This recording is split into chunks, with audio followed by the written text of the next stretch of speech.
Hey there, welcome back to the channel. So today is going to be the last video I'm doing as far as the workout equipment, at least for now.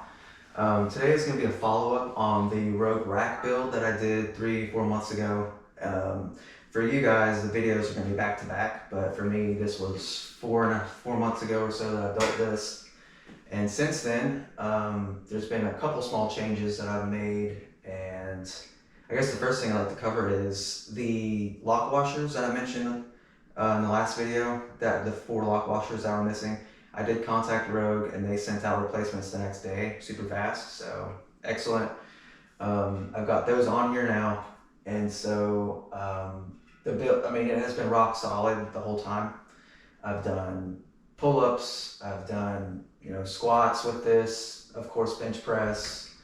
So I mean, that's most of what I've done on here, and it's been rock solid. So it's been great, and I have made a few additions to it over the last couple months. So one of the things is, in the last video I mentioned the bolts, and I guess before I mention that, I'll go ahead and mention one of the additions I made.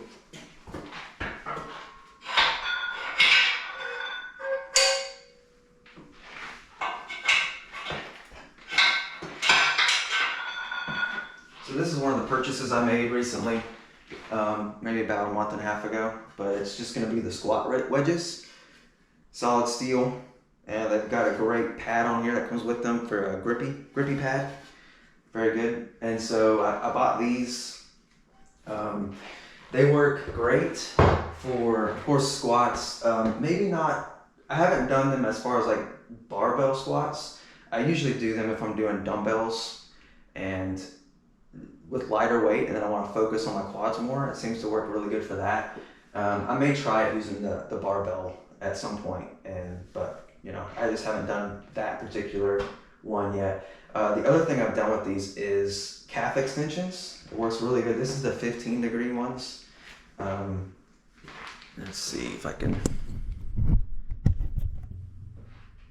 Yeah, so you can't quite see it. So let's angle you down. All right, so just the calf extensions, because this is the 15-degree, so it's a pretty decent incline. So you just do the calf extensions. I'll put both of them beside each other and do it like that, but I didn't get the other one down yet. But yeah, I'll do that with like my 40-pound dumbbells and sets of like 30, and that does super well, like burning my calves and making them sore the next day.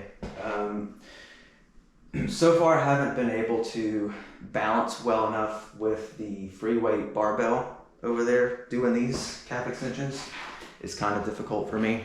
I'm sure I could possibly get used to it if I keep doing it for a while. So we'll see how that goes. But as I said, great for calf extensions, great for squats. So I've liked these, and then of course they fit on the rack perfectly. I bought the pegs separately. That wasn't that much money. And then I can just attach them up there out of the way. So it's great.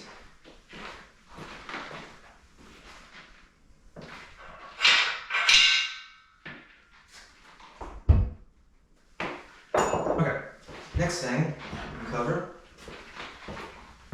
And I'll take you in for a close-up so you can actually see. Alright, so in the last video, we mentioned the bolt pattern and how, the instructions, one said do them one way, the others did the other way. I went ahead and just changed them all, flipped them all to where the head was on this outside and all the bolts were on the inside, just so it matches, and I like it better that way anyways. So everything is uniform, because these were already that way. So everything is that way now, and it just looks better, and it does give you like a little bit more space. Because when the bolts were sticking out of this side, it was like a little bit further out. Not that I was like hurting for space on these weight horns, but it's just better this way in my opinion. The other thing I did was I bought 2 extra sets of the weight horns. So I got another set of the large ones and another set of the small ones, just so I could fit all my weights on here, no problem. So it just works out a lot better that way. So I keep my 2.5s and 5s up here, and then 10s, 25s, 45s down there. So that's great. And then of course, like I said, the squat wedges go in the very top hole, and that fits perfectly there. So that's about it for this update.